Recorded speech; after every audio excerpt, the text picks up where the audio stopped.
Hi hello welcome and नमस्कार दोस्तों, आप लोग का स्वागत है। तो लेकर आ गया हूँ ऑडियो बुक समरी। तो चलिए स्टार्ट करते हैं रॉबर्ट कियोसाकी की book rich dad poor dad से। तो बात ऐसी है कि रॉबर्ट कियोसाकी जो कि इस किताब के लेखक हैं, उनके दो पिता थे। उनके एक पिता जो पढ़े लिखे पीएचडी होल्डर थे, मगर ज़िंदगी भर गरीब ही रहे और गरीबी में ही मरे, इसलिए रॉबर्ट उन्हें पुअर डैड कहते थे। वहीं उनके दूसरे पिता पढ़े लिखे तो नहीं थे मगर काफ़ी अमीर थे, उन्हें रॉबर्ट रिच डैड बुलाते थे। अब ये सोचने की बात है कि किसी भी इंसान के एक ही वक्त में दो पिता कैसे हो सकते हैं। उनके गरीब पिता का बस एक ही सपना था कि रॉबर्ट खूब मेहनत से पढ़ाई करने के बाद किसी बड़ी सी कंपनी में नौकरी करे और अपना भविष्य सुरक्षित कर ले। मगर रॉबर्ट के दूसरे पिता जो अमीर थे, वे दरअसल रॉबर्ट के दोस्त माइक के पिता थे। वे चाहते थे कि रॉबर्ट अपनी ज़िंदगी में कुछ चैलेंजेस ले, क्योंकि सारे सबक सिर्फ स्कूल में नहीं सीखे जाते। कुछ सबक ऐसे होते हैं जिन्हें इंसान अपनी ज़िंदगी के तजुर्बों से ही सीखता है। स्कूली पढ़ाई सिर्फ अच्छे ग्रेड्स दिला सकता है, मगर ज़िंदगी की पढ़ाई बहुत कुछ सिखाती है। बेशक पढ़ाई लिखाई की अपनी अहमियत है, मगर सिर्फ इसके भरोसे बैठकर ही सब कुछ हासिल नहीं किया जा सकता है। तो चलिए जानते हैं कि एग्जैक्टली में हमें क्या करना है और कैसे करना है। उसके लिए पहला प्रिंसिपल कहता है कि अमीर लोग पैसे के लिए काम नहीं करते। एक बार एक आदमी था जिसके पास एक गधा था। जब भी उसे अपने गधे से कुछ मेहनत करवानी होती थी तो वे एक गाजर को उसके सामने लटका देता था। उस गाजर को देखकर ही गधा उसे खाने के लालच में काम करता चला जाता था। उसे बड़ी उम्मीद थी कि एक दिन वो उस गाजर तक पहुंच ही जाएगा। अब ये उस आदमी के लिए तो एक अच्छी तरकीब बन गई, मगर बेचारे गधे को कभी भी वो गाजर नहीं मिल पाई। क्योंकि इसलिए कि वो गाजर बस एक छलावा है। बहुत से लोग ठीक उस गधे की तरह ही होते हैं। वे मेहनत पे मेहनत किए जाते हैं इस उम्मीद में कि एक दिन वे अमीर बन जाएंगे, मगर पैसे उनके लिए महज एक सपना बन के रह जाते हैं। इस सपने के पीछे भागने से आप उस तक कभी नहीं पहुंच सकते। तो पैसे के लिए काम करने के बजाय पैसे को अपने लिए काम करने दें। जब आप अमीर बनना चाहते हैं तो सिर्फ पैसे कमाने के लिए काम ना करें, क्योंकि जैसे ही हम अमीर बनने की राह में कदम बढ़ाते हैं, हमारा डर और लालच हम पर हावी होने लगती है कि कहीं हम गरीब के गरीब ही ना रह जाए। इसी डर से हम और ज़्यादा मेहनत करने में जुट जाते हैं। फिर हमारा लालच हम पर हावी होने लगता है। हम उन सारी खूबसूरत चीज़ों की कल्पना करने लगते हैं जो पैसे से हासिल की जा सकती है। अब यही डर और लालच हमें ऐसे चक्कर में उलझा देता है जो कभी ख़त्म नहीं होता। तो हम अब और मेहनत करने लगते हैं कि और ज़्यादा कमा सके, और फिर हमारा खर्च भी उसी हिसाब से बढ़ने लगता है। इसको ही अमीर डैड रैट रेस कहते हैं। अब इसका नतीजा ये हुआ कि हम पैसे कमाने के लिए हद से ज़्यादा मेहनत करते हैं, खर्च करते हैं। ये एक ट्रैप है और आपको लालच और डर का ये ट्रैप अवॉइड करना है, क्योंकि हम में से अधिकतर लोग जो अमीर होना चाहते हैं इसी ट्रैप का शिकार हो जाते हैं। पैसे के पीछे मत भागिए, बल्कि पैसे को अपने पीछे भागने के लिए मजबूर कर दीजिए। आपकी नौकरी लगी है तो काम पर ये सोचकर मत जाइए कि हर महीने आपको एक पे चेक लेना है, क्योंकि वो पे चेक आपके सारे बिल्स मुश्किल से ही भर पाता है। ये हर महीने की कहानी बन जाती है। फिर तंग आकर आप कोई दूसरी नौकरी ढूंढकर और ज़्यादा मेहनत करने लगते हैं, लेकिन तब भी आप पैसे के लिए ही काम कर रहे होते हैं, और यही वजह है कि आप कभी अमीर नहीं बन पाते। सच का सामना कीजिए, आप खुद के लिए जवाबदेह हैं, दूसरों के लिए नहीं। तो आपके जो भी सवाल हैं खुद से पूछिए, क्योंकि उनका जवाब सिर्फ आपके ही पास है। क्या आप सिर्फ इसलिए काम कर रहे हैं कि आपकी ज़िंदगी में सिक्योरिटी रहे, एक ऐसी नौकरी जहां से आपको निकाले जाने का कोई डर ना हो, या फिर आप सिर्फ दो पैसे कमाने के लिए काम करते हैं और आपको लगता है कि एक दिन आप इस तरह अमीर हो जाएंगे? क्या बस यही आपको सेटिस्फाई करने के लिए काफ़ी है? अगर आपका जवाब हाँ है तो मुझे आपकी सोच पर काफ़ी अफसोस है, क्योंकि आपने जो अमीर बनने का सपना देखा है वो कभी पूरा नहीं होने वाला। आप हमेशा गरीबी में ही जिएंगे।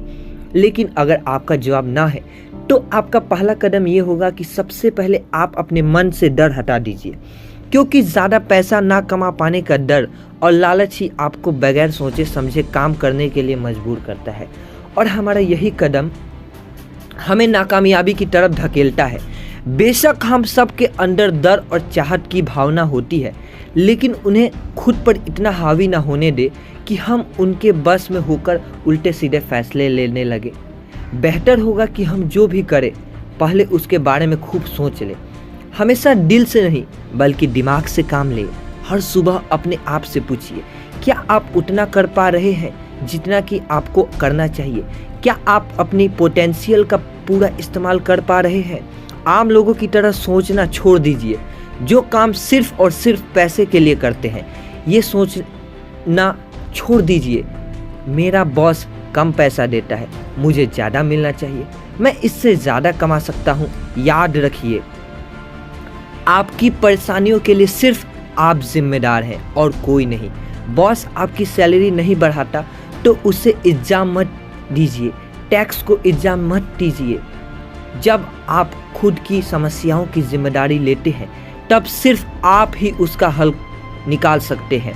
यही वो पहला सबक है जो अमीर डैड ने रॉबर्ट को सिखाया। इस सबक का एक पार्ट ये भी था कि अमीर डैड ने उन्हें एक कन्वीनियंस स्टोर में काम पर लगा दिया। उन्हें इस काम में कोई पैसे नहीं मिले, वे बस काम करते रहे। इसका फ़ायदा ये हुआ कि वे अपने दिल से काम में लगे रहे और इस दौरान कई नई आइडियाज़ उनके दिमाग में आते रहे। पैसे को अपने पीछे कैसे भगाया जाए, इस बारे में उन्हें कई विचार मिले। उन्होंने देखा कि उस स्टोर की क्लर्क कॉमिक्स बुक के फ्रंट पेज को 2 हिस्सों में फाड़ देती थी। आधा हिस्सा वो रख लेती थी और आधा हिस्सा फेंक देती थी। देर शाम स्टोर में एक डिस्ट्रीब्यूटर आया करता था। वो कॉमिक्स बुक के ऊपरी आधे हिस्से को क्रेडिट के लिए लेता और बदले में नई कॉमिक्स बुक्स दे जाता था। एक दिन उन्होंने उस डिस्ट्रीब्यूटर से पूछा कि क्या वो पुरानी कॉमिक्स बुक ले सकते हैं। वो इस शर्त पर मान गया कि वे उन कॉमिक्स को बेचेंगे नहीं। ये उनके दिमाग में बिजनेस का एक नया आइडिया था। उन्होंने वे पुरानी कॉमिक्स बुक्स अपने दोस्तों और बाकी बच्चों को पढ़ने के लिए किराए पर देनी शुरू कर दी। बदले में वे हर किताब का 10 सेंट किराया वसूल करते थे। हर किताब सिर्फ 2 घंटे के हिसाब से पढ़ने के लिए दी जाती थी। तो असल मायने में वो बेच नहीं रहे थे उन किताबों को। उन्हें उस गैराज पर काम भी नहीं करना पड़ा जहां वे कॉमिक्स किराए पर देते थे। उन्होंने माइक की बहन को काम पर रखा, जिसके लिए उसे हर हफ्ते $1 दिया जाता। एक ही हफ्ते में उन्होंने $915 कमाए। इस तरह उन्होंने सीखा कि पैसे को खुद के लिए काम करने दो, ना कि आप पैसे के लिए काम करो।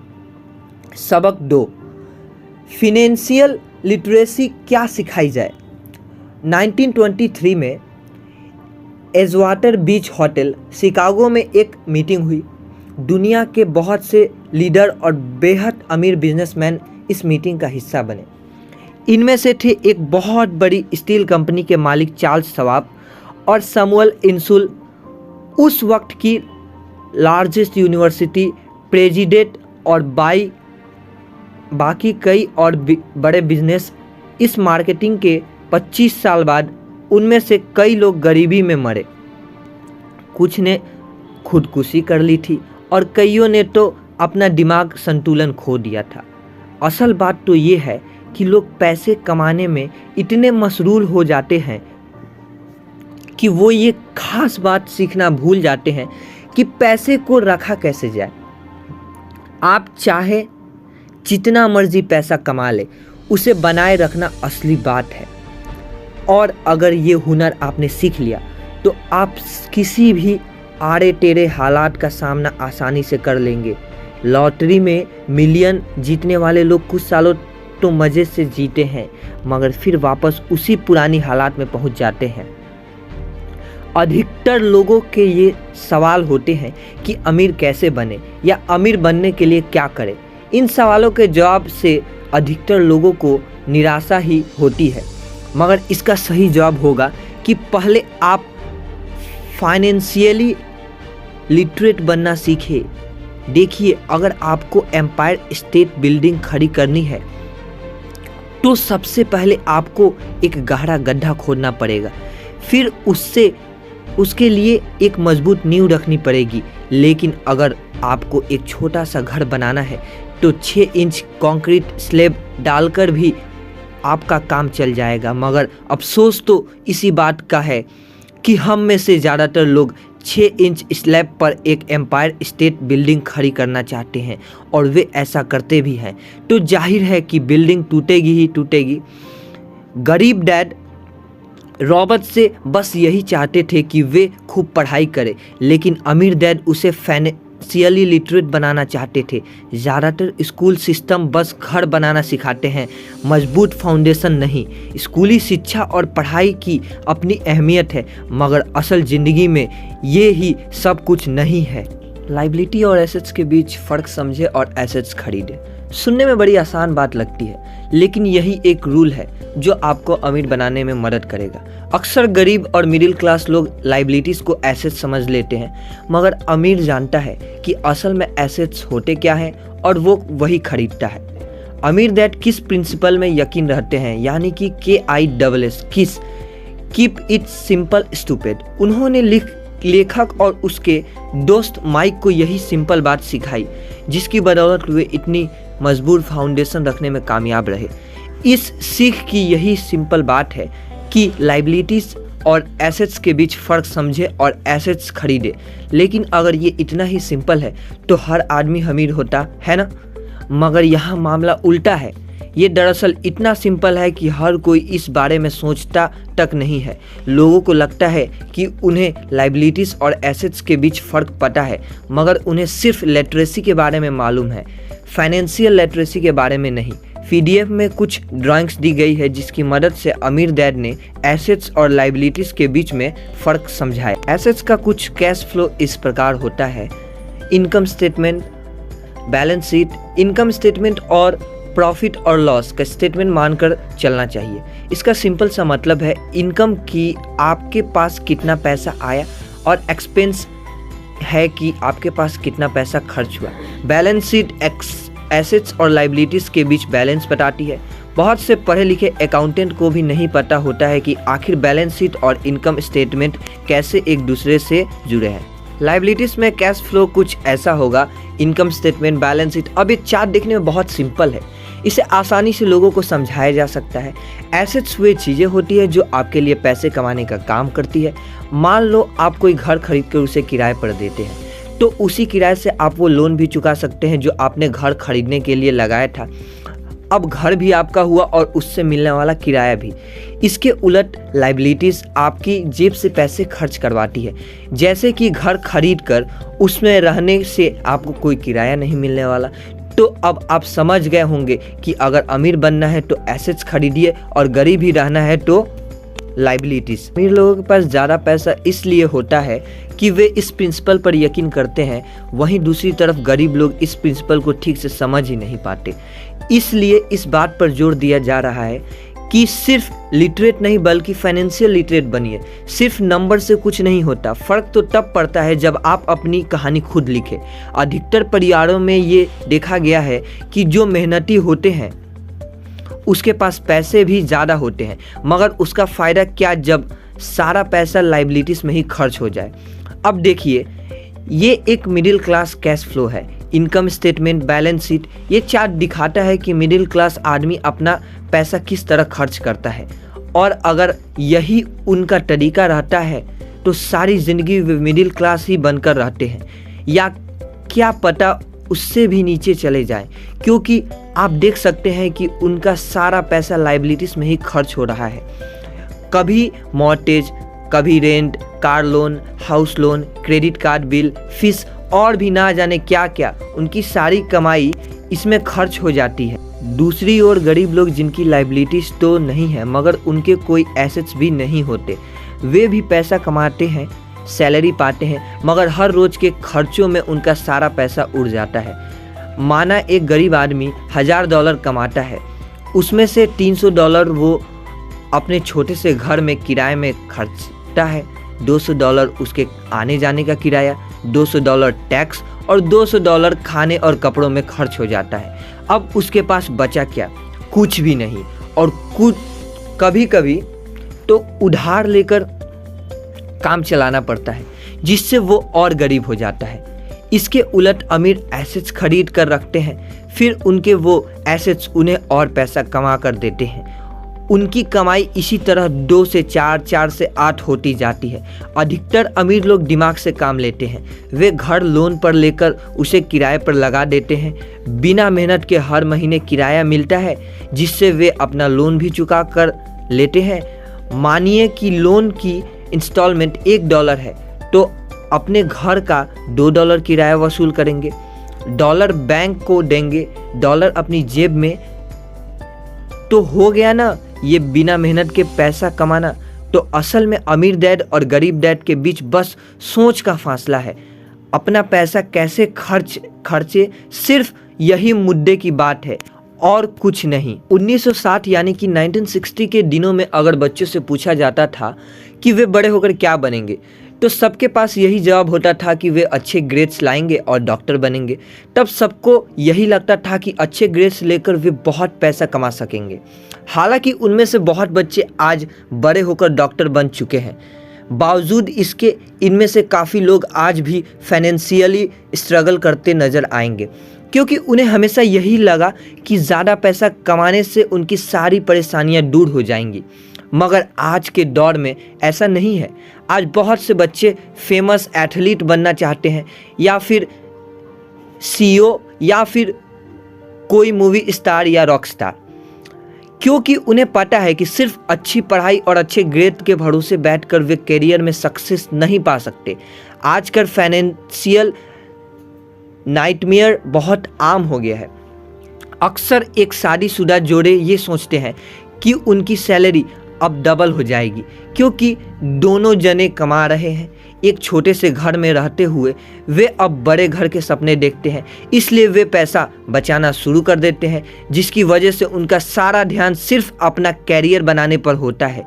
उनकी कमाई बढ़ने लगती है तो जाहिर है उसी हिसाब से खर्चे भी। अब जब आप फाइनेंशियली लिटरेट हुए बिना पैसा बनाते हैं या बिना सोचे समझे उसे खर्च करते हैं, तो होता यह है कि आप पहले से भी ज़्यादा खर्च करने लगते हैं। ये एक ऐसा चक्कर है जो फिर चलता ही रहता है। नए जोड़े ने अब इतना पैसा कमा लिया है कि वे एक बड़ा घर खरीद सके। उन्हें तो यही लगेगा कि वे अब थोड़े अमीर हो गए हैं, मगर असलियत में तो ये है कि बड़े घर के साथ उन्होंने नई लायबिलिटीज़ भी खरीद ली। उनके कैश फ्लो में अब प्रॉपर्टी टैक्स का खर्च बढ़ गया। अब उन्होंने एक नई गाड़ी भी चाहिए, फर्नीचर भी, सब कुछ नया। उनकी लायबिलिटीज़ बढ़ती ही चली जा रही है और ज़्यादातर होता यही है कि इनकम के साथ साथ खर्चे भी बढ़ने लगते हैं।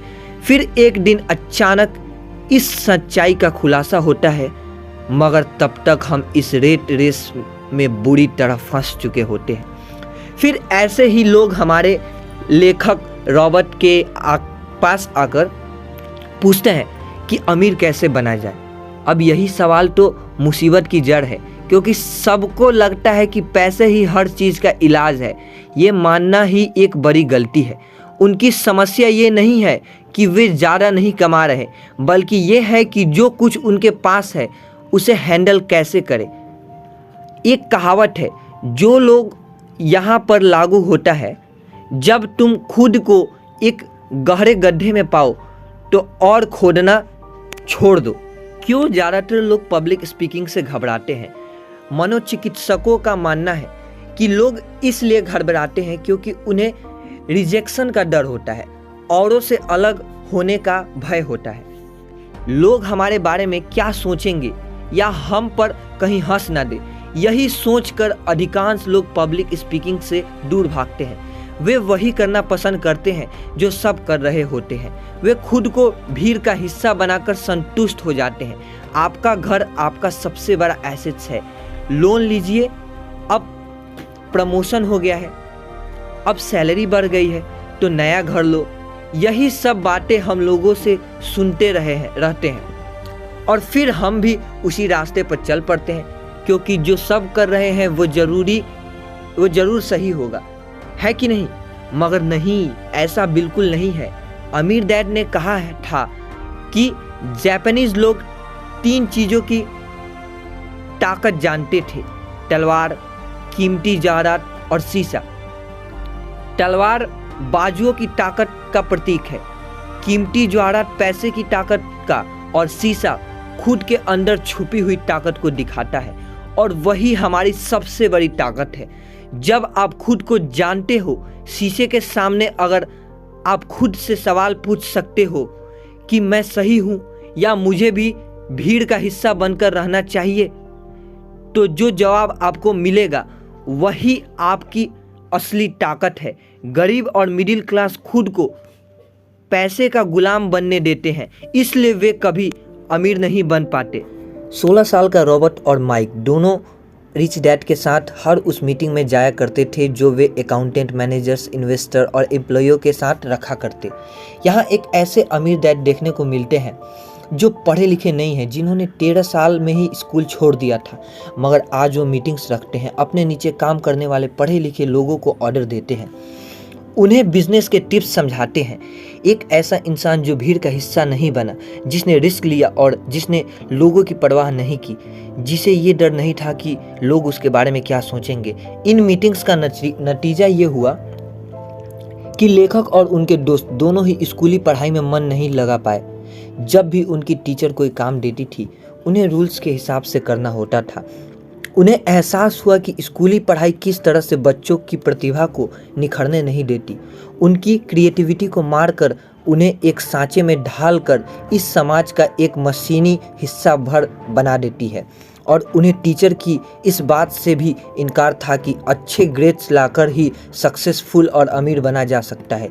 एक दिन रॉबर्ट की अपने गरीब डैड से बहस हो गई। उनके पिता का मानना था कि उनका घर उनके लिए सबसे बेस्ट इन्वेस्टमेंट है। वो एक रैट रेस में भाग रहे थे, उनकी इनकम और खर्चे बराबर ही थे, उन्हें पूरा करने के लिए उनके पास एक पल की भी फुर्सत नहीं थी। यही बात रॉबर्ट उन्हें समझाना चाह रहे थे कि उनके पिता के लिए वो घर एसेट्स नहीं लायबिलिटी है। घर पर उनके पैसे खर्च हो रहे थे, बदले में मिल कुछ नहीं रहा था। ये बात उनके गरीब डैड समझ नहीं पा रहे थे, और यही फर्क था गरीब और अमीर डैड के बीच। खैर, उनकी बहसें चलती रही। उन्होंने अपने गरीब पिता को बताया कि अधिकतर लोगों की जिंदगी लोन चुकाने में ही निकल जाती है। जिस घर को वे खरीदते हैं उसके लिए वे 30 साल तक लोन भरते हैं, फिर एक और बड़ा घर लेते हैं और पाना लोन रिन्यू करवाते हैं। अब घर की कीमत भी उसी हिसाब से बढ़ेगी या नहीं, ये निर्भर करता है। लोग ऐसे भी हैं जिन्होंने घर खरीदने के लिए एक बड़ी रकम ली थी, जितनी घर की कीमत नहीं थी उससे ज़्यादा कर्ज उनके सिर पर चढ़ गया। इसका सबसे बड़ा नुकसान लोगों को ये होता है कि वे बाकी जगह इन्वेस्टमेंट नहीं कर पाते, क्योंकि उनका सारा पैसा उस घर पर लगा है। उन्होंने कभी इन्वेस्टमेंट करने का मौका ही नहीं मिल पाता, और ना ही वे इस बारे में कुछ सीख पाते हैं, और इस तरह कई एसेट्स उनके हाथ से निकल जाते हैं। अगर इसके बाद लोग सिर्फ एसेट्स पर ध्यान दें तो उनका फ्यूचर कभी ज़्यादा बेहतर हो सकता है। अब उदाहरण के लिए रॉबर्ट की पत्नी के पेरेंट्स एक बड़े से घर में शिफ्ट हो गए। उनका सोचना था कि अपने लिए बड़ा और नया घर लेना एक सही फैसला है, क्योंकि बाकियों की तरह उन्हें भी घर लेना एक एसेट्स लगता था। मगर वे ये जानकर हैरान रह गए कि उस घर का प्रॉपर्टी टैक्स $1000 था। ये उनके लिए एक बड़ी कीमत थी, और क्योंकि वे रिटायर हो चुके थे तो इतना पैसा टैक्स के रूप में भरना उनके रिटायरमेंट बजट के बाहर था। बेशक हम ये नहीं कह रहे कि आप एक नया घर ना लो, बल्कि हम समझाना चाहते हैं कि जितने पैसे से आप एक बड़ा घर लेंगे, उतने पैसे आप किसी एसेट्स में इन्वेस्ट करें तो बेहतर होगा। आपका एसेट्स आपके लिए कमाई करेगा, और कुछ ही समय बाद आपके पास इतना पैसा होगा कि आप आसानी से मनपसंद घर ले पाएंगे, वो भी बिना किसी लोन के। अमीर और ज़्यादा अमीर क्यों होते रहते हैं, वहीं मिडिल क्लास आगे क्यों नहीं बढ़ पाते? इसके पीछे भी एक वजह है, कारण सीधा है। अमीर एसेट्स खरीदते हैं जो उनका पैसा दुगना करता रहता है। उस पैसे से उनके सारे खर्चे मज़े में निपट जाते हैं। और मिडिल क्लास क्या करते हैं, वे तो बस महीने की एक तारीख का इंतज़ार करते हैं जब उनकी सैलरी आए। सारी की सारी सैलरी तो खर्चों को पूरा करने में ही ख़त्म हो जाती है, तो इन्वेस्टमेंट कहाँ से होगा? और फिर जब सैलरी बढ़ती है तो उन पर टैक्स भी बढ़ जाता है, और उसी हिसाब से बाकी खर्चे भी। फिर अंत में वही रैट रेस चलती रहती है। कहने का मतलब यह है कि एक कर्ज में डूबा समाज जहां हम रहते हैं, अपने घर को ऐसे समझना ही वो वजह है जो हमें कर्ज के बोझ तले दबाती है। आज यही अधिकतर लोगों की सोच है। अगर सैलरी बड़ी है तो लोग सोचते हैं कि वे बड़ा सा घर ले सकते हैं, क्योंकि उन्हें ये अपने पैसे का सही इस्तेमाल लगता है। इसके बदले अगर वही पैसा सही जगह लगाया जाए तो उनकी ज़िंदगी हमेशा के लिए बदल सकती है। लेकिन ऐसा हो नहीं पाता, क्योंकि उनका सारा वक्त हाड़ तोड़ मेहनत करने में चला जाता है। अपनी नौकरी को सेफ जोन समझकर वे उससे अलग कुछ सोच ही नहीं पाते, और साथ ही उन पर कर्ज का इतना बोझ होता है कि वे नौकरी छोड़ने का रिस्क ले ही नहीं सकते। अब ज़रा खुद से ये सवाल कीजिए कि आज आप नौकरी छोड़कर बैठ जाते हैं तो कितने दिन आपका गुजारा चलेगा। क्योंकि अगर आप फाइनेंशियली लिटरेट नहीं हैं, अगर आपने सारी उम्र सिर्फ सैलरी के भरोसे ही काटी है और एसेट्स के बदले अपने लायबिलिटीज ली है, तो यकीनन आपकी ज़िंदगी एक कड़ी चुनौती है। सिर्फ नेटवर्थ के भरोसे आपका काम नहीं चल सकता। नेटवर्थ बताता है कि आपके पास वाकई में कितना पैसा है, चाहे वो एक गैराज में पड़ी पुरानी कार के रूप में ही क्यों ना हो। अब भले ही वो कार कुछ काम की नहीं हो, जबकि वेल्थ का मतलब है कि आपके पास जो पैसा है उससे आप कितना और पैसा कमा रहे हैं। जैसे कि मान लीजिए आपके पास कोई एसेट्स है जिससे हर महीने मुझे $3000 की कमाई हो जाती है और हर महीने आपके $6000 खर्चे हैं, तो मैं सिर्फ आधे महीने ही अपना गुजारा कर पाऊंगा। तो सॉल्यूशन ये होगा कि अपने एसेट्स से मिलने वाला पैसा बढ़ा दे। जब वो $6000 मिलने लगेगा तो आप रातों रात अमीर नहीं हो जाएंगे, मगर इस तरह आप वेल्थी होने लगेंगे। अब अगर आप अचानक नौकरी छोड़ते भी हैं तो आपके एसेट्स सारा खर्च कवर कर लेंगे। आप वेल्थी तभी बन पाएंगे जब आपके खर्चे आपके एसेट्स की ग्रोथ से कम रहे। तीसरा सबक, यानी कि तीसरा प्रिंसिपल ये कहता है कि अपने काम से काम रखें। दुनिया की सबसे बड़ी फूड चेन मैकडोनाल्ड के फाउंडर रे क्रोक ने एक MBA क्लास में एक स्पीच दी। ये 1947 की बात है। उनकी ये स्पीच बड़े ही शानदार थी। लोगों को प्रेरित करने वाली स्पीच के बाद जब MBA क्लास के छात्रों ने कुछ वक्त उनके साथ बिताने की गुजारिश की तो वे उनके साथ बियर पीने चले गए। बातों बातों में रे ने अचानक एक सवाल किया, क्या आप लोग जानते हैं कि मैं किस बिजनेस में हूँ? अब ये बात सबको मालूम थी कि वे हैमबर्गर बेचते थे। इस बात पर वे हंसने लगे और बोले कि उनका असल बिजनेस तो रियल एस्टेट है, क्योंकि मैकडोनाल्ड के लिए हर लोकेशन का चुनाव सोच समझकर किया जाता है। जहां उसकी फ्रेंचाइजी बनाई जाती है वो ज़मीन भी साथ ही बेची जाती है। तो इसका सीधा मतलब है कि मैकडोनाल्ड की फ्रेंचाइजी खरीदने वाले को वो ज़मीन भी खरीदनी पड़ती थी। तो इस तरह से ये एक रियल एस्टेट बिजनेस भी था। यही सबक अमीर डैड ने रॉबर्ट को सिखाया कि अक्सर लोग खुद के लिए छोड़कर बाकी सब के लिए काम करते हैं। वे टैक्स पे करते हैं, गवर्नमेंट के लिए काम करते हैं, उस कंपनी के लिए काम करते हैं जहां वे नौकरी करते हैं, बैंक का मॉर्टेज देकर उसके लिए काम करते हैं। और ये सब इसलिए क्योंकि हमारा एजुकेशन सिस्टम ही ऐसा है। स्कूल हमें एम्प्लॉयज़ बनना सिखाता है, ना कि एम्प्लॉयर। जो आप पढ़ते हैं वही आप बनते हैं। अगर आपने साइंस पढ़ी तो डॉक्टर, मैथमेटिक्स पढ़ी तो इंजीनियर, मतलब जो आपने पढ़ा वो आप बने। अब मुसीबत तो ये है कि इससे छात्रों का कोई भला नहीं हो पाता, क्योंकि वे नौकरी और बिजनेस के बीच के फ़र्क में उलझ कर रह जाते हैं। जब कोई पूछता है कि आप क्या बिजनेस में हैं, तो आपको ये नहीं बोलना चाहिए कि मैं तो एक डॉक्टर हूँ या एक बैंकर हूँ, क्योंकि वो आपका प्रोफेशन है, बिजनेस नहीं। कहने का मतलब है कि आप जो करते हैं उसे अपना बिजनेस बनाइए, नौकरी नहीं। अपनी सारी उम्र दूसरों के लिए काम करके उन्हें अमीर करने में बर्बाद ना करें, बल्कि खुद की ज़िंदगी को खुशहाल बनाने के लिए काम करें। बहुत से लोग को इस बात का एहसास बड़ी देर से होता है कि उनका हाउस लोन उनकी जान ले रहा है, और फिर उन्हें लगता है कि जिसे वे एसेट्स मानने की गलती कर रहे थे, दरअसल कभी एसेट्स था ही नहीं। जैसे उन्होंने कार ली तो उससे जुड़े तमाम खर्चे उनकी लायबिलिटीज़ बन गए।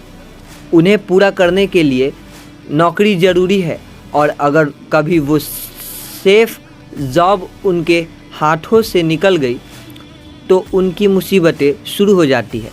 इसलिए तो हम एसेट्स कॉलम पर इतना जोर दे रहे हैं, ना कि अपनी इनकम कॉलम पर।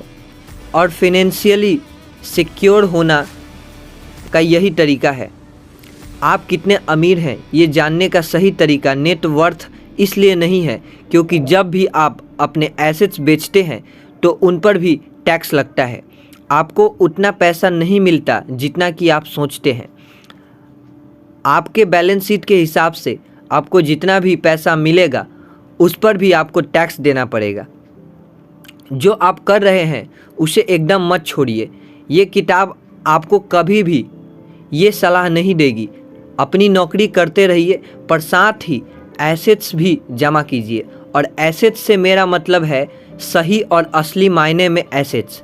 मैं ये नहीं कहूँगा कि आप कोई कार ले लीजिए, क्योंकि वे मेरी नज़र में एसेट्स नहीं है। क्योंकि जैसे ही आप उसे चलाना शुरू करते हैं वो अपनी कीमत का 25% खो देती है। जितना हो सके खर्चे में कटौती करे और लायबिलिटीज़ घटाए।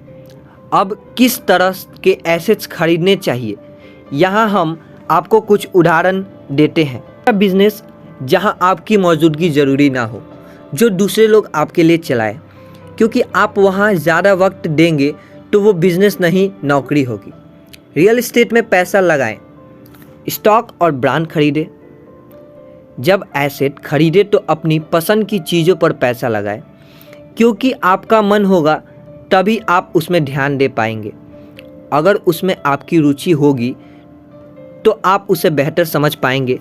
रॉबर्ट को रियल एस्टेट और स्टॉक्स में रुचि थी, खासकर छोटी कंपनियों में इन्वेस्ट करना। अपने अमीर डैड की सलाह पर उसने अपनी नौकरी कभी नहीं छोड़ी। वो जॉब करता रहा, साथ ही अपने एसेट्स कॉलम को बड़ा और मजबूत बनाता चला गया। एक पैसा भी जो आप कमाते हैं उसे बेकार ना जाने दे। अपने पैसे को अपना गुलाम मानकर चलिए जो आपके लिए काम करे। आप लग्जरी खरीदना चाहते हैं, शौक से खरीदे, कोई बड़ी बात नहीं। मगर ये ना भूले कि अमीर और मिडिल क्लास में यही सोच का फ़र्क है।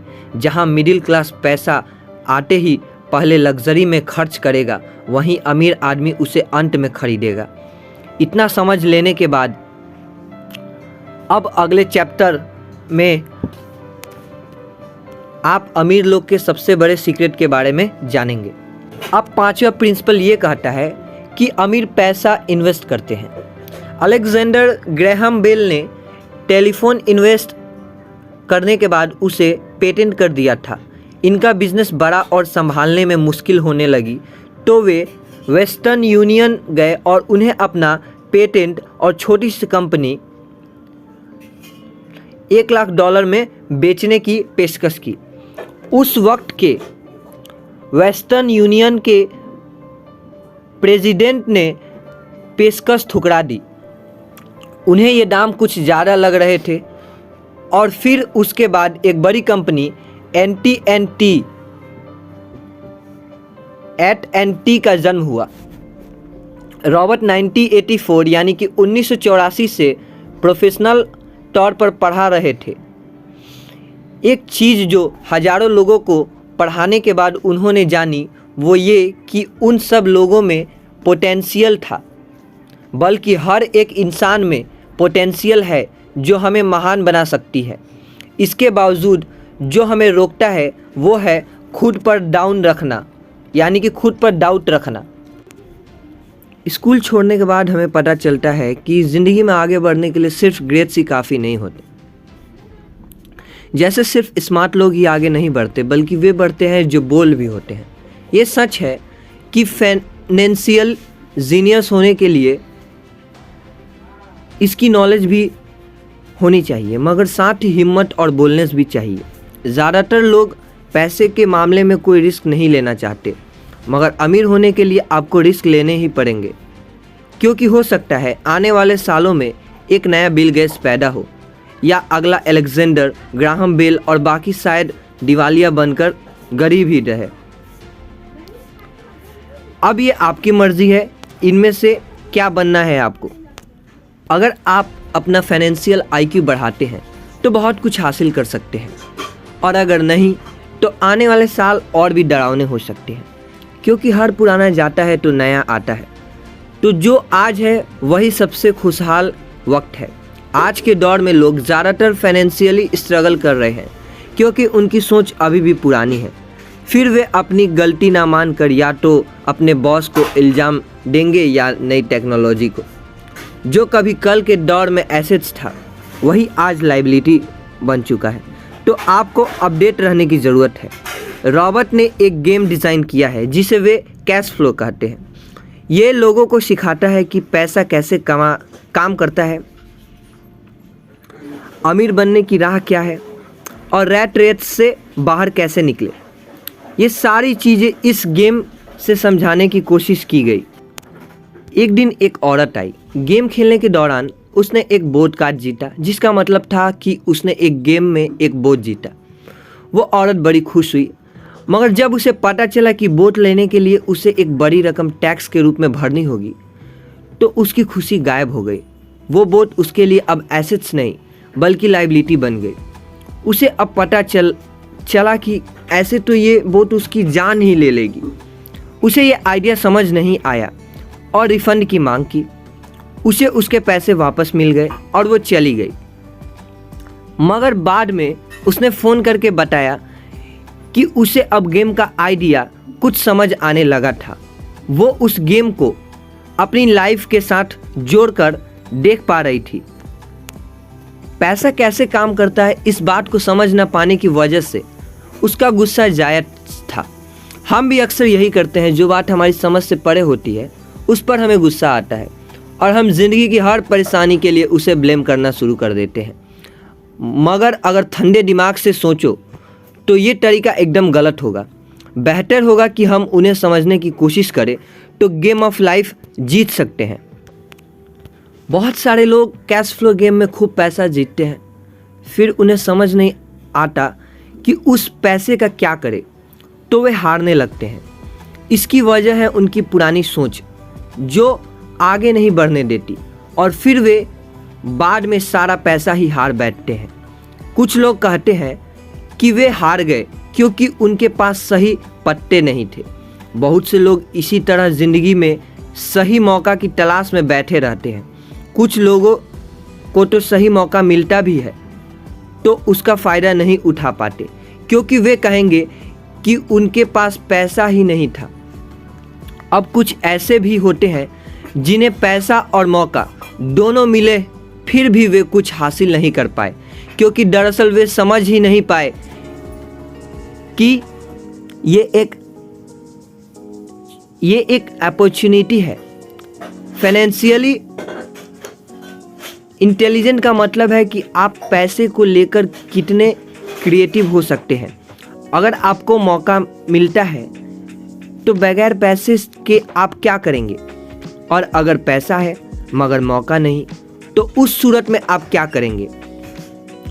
ये सब आपकी फाइनेंशियली इंटेलिजेंस पर निर्भर करता है।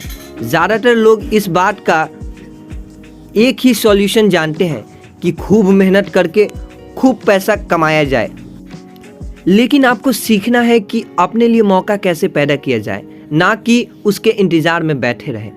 सबसे खास बात अमीरों की जो है वे ये है कि उन्हें पता है पैसा असल चीज़ नहीं है। असल चीज़ है इसका सही मतलब जानना। ये जान लेना ही जो हमें चाहिए वो हम इससे बना सकते हैं। हमारा दिमाग हमारे लिए सबसे बड़ा एसेट्स होता है। यही हमें सुपर रिच बना सकता है या सुपर पुअर, निर्भर करता है कि हम कैसे इसका इस्तेमाल करें। जो लोग सफल हैं उनके साथ कदम मिलाकर चलना है। तो आपको ये सीखना पड़ेगा कि पैसा बढ़ाने करने की चाहत खुद में कैसे पैदा करें। पैसा बढ़ाने के लिए खुद में चाहत कैसे पैदा करें। आपको अपने सबसे बड़े एसेट्स यानी आपके दिमाग को इन्वेस्ट करके पता करना होगा। आपको फाइनेंशियली इंटेलिजेंट होना पड़ेगा। आइए इसका एक उदाहरण समझें। 1990 में यानी कि 1990 के दशक में एरिज़ोना और फोनिक्स के आर्थिक हालात बुरे चल रहे थे। वहाँ के लोगों को हर महीने $100 बचाने की सलाह दी जा रही थी बुरे वक्त के लिए। पैसा बचाने का विचार कुछ हद तक सही भी है, मगर उस पैसे का क्या फ़ायदा जो आप जमा करते जाते हैं। इससे तो अच्छा है उसका कुछ हिस्सा इन्वेस्ट किया जाए तो आगे चलकर आपको फ़ायदा दे। खैर, बात करते हैं एरिज़ोना और फोनिक्स के लोगों की जो आर्थिक तंगी झेल रहे थे। ऐसे में इन्वेस्टर को ये एक बढ़िया मौका लगा। लोग जो अपनी प्रॉपर्टी अपने पौने दामों में बेच रहे थे वो कई इन्वेस्टर ने हाथों हाथ खरीद ली। रॉबर्ट ने भी $75,000 की कीमत वाला एक घर सिर्फ $20,000 में खरीद ली। इसके बाद उन्होंने अटॉर्नी के ऑफिस में एक ऐड दिया $75,000 वाला घर सिर्फ $60,000 में लेने के लिए। ग्राहकों की भीड़ लगी, ग्राहक टूट पड़े। रॉबर्ट का फ़ोन बजना बंद ही नहीं हो रहा था। ये पैसा उनके उस एसेट से मिलने जा रहा था जो उन्होंने प्रोमिशनरी नोट के रूप में ग्राहक से लिया था और उन्हें ये पैसा कमाने के लिए 5 घंटे लगे। उन्होंने जो 40,000 रुपये इन्वेस्ट किए वो उनके कॉलम ऑफ एसेट्स में क्रिएट हुए थे और बगैर टैक्स के उन्होंने अचानक ही मिले एक मौके का फ़ायदा उठाकर ये पैसे क्रिएट अपने इनकम कॉलम में ऐड कर लिए। कुछ सालों बाद ही उनके इस बिजनेस ने इतना पैसा क्रिएट किया कि उनकी कंपनी की कार, गैस, इंश्योरेंस, क्लाइंट्स के साथ डिनर, ट्रिप और बाकी चीज़ों सब कवर हो गई। जब तक गवर्नमेंट उन खर्चों पर टैक्स लगाती, इनमें से ज़्यादातर चीज़ें प्री टैक्स एक्सपेंसेस में खर्च हो चुकी थी। कुछ सालों बाद ही जो घर $60,000 में बिका था अब वो $1,10,000 का था। अभी भी उनके पास कुछ मौके थे मगर वे इतने कम थे कि उनके लिए रॉबर्ट को एक वैल्यूएबल एसेट्स लगाना पड़ता और अपना वक्त भी, तो वे आगे बढ़ गए। उन्हें अब नए मौके की तलाश करनी थी। अब आप एक सवाल खुद से कीजिए, मेहनत करना भी बहुत मेहनत का काम है। 50% टैक्स भरिए और बाकी बचाइए। अब वो सेविंग्स आपको 5% इंटरेस्ट देगी और फिर उस पर भी आप और टैक्स भरें।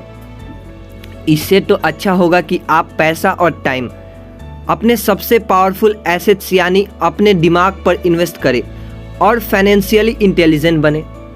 ये दुनिया कभी एक सी नहीं रहती। जो आज है कल नहीं होगा। कभी मंदी तो कभी तेजी का दौर चलता रहेगा। वक्त के साथ टेक्नोलॉजी और बेहतर होती जाएगी। आज मार्केट ऊपर है तो कल नीचे होगा। खासकर स्टॉक मार्केट तो हर रोज बदलता है, मगर इससे आपको क्या फर्क पड़ेगा? अगर आप फाइनेंशियली इंटेलिजेंट हैं तो क्योंकि आप तो हर हालात के लिए तैयार रहेंगे। आपको ज़िंदगी में बेशुमार मौका मिलेंगे जहां आप अपनी फाइनेंशियल इंटेलिजेंट का फ़ायदा उठा सकते हैं।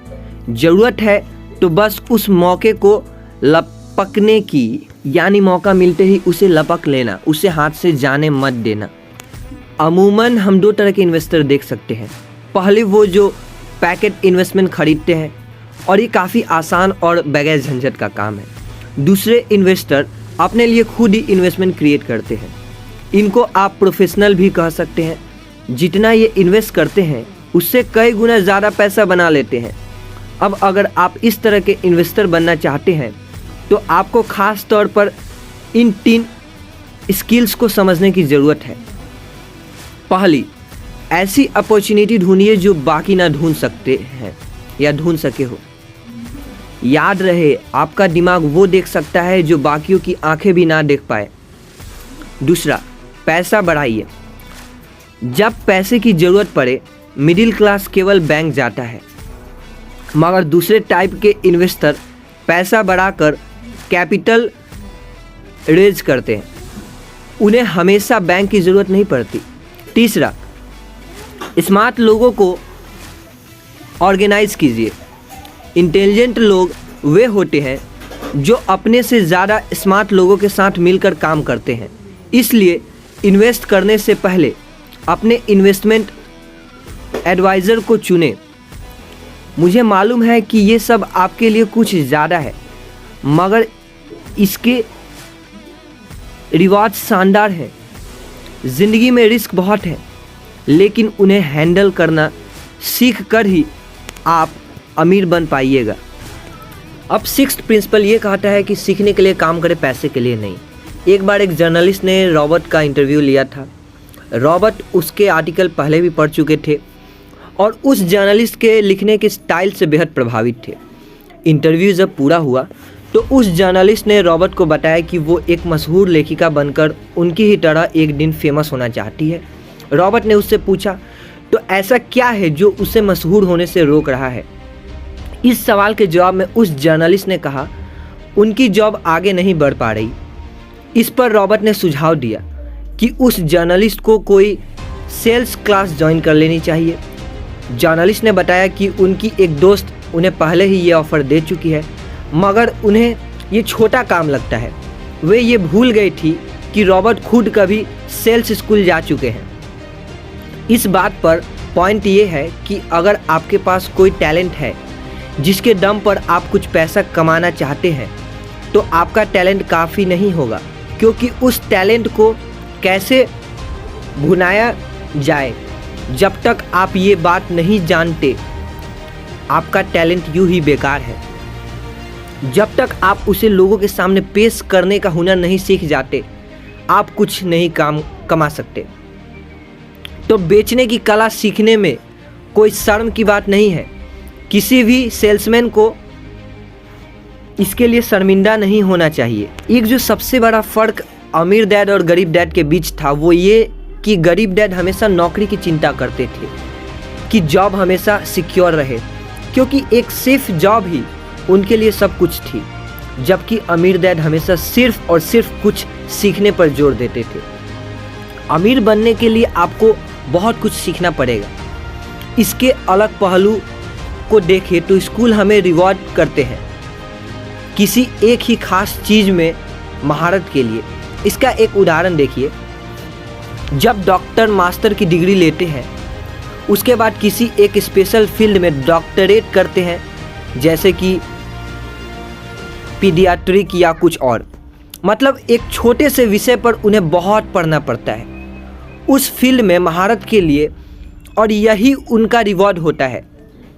ऐसे ही बहुत कुछ जानने के लिए जो थोड़ा बहुत कुछ आप सीखते हैं, वो नॉलेज तभी आएगी जब आप अलग अलग कंपनियों के लिए काम करेंगे, दुनिया की अलग अलग चीज़ों को जानेंगे, चीज़ें कैसे काम करती है, ये सभी बातें अनुभव करेंगे, तभी आपकी नॉलेज बढ़ेगी।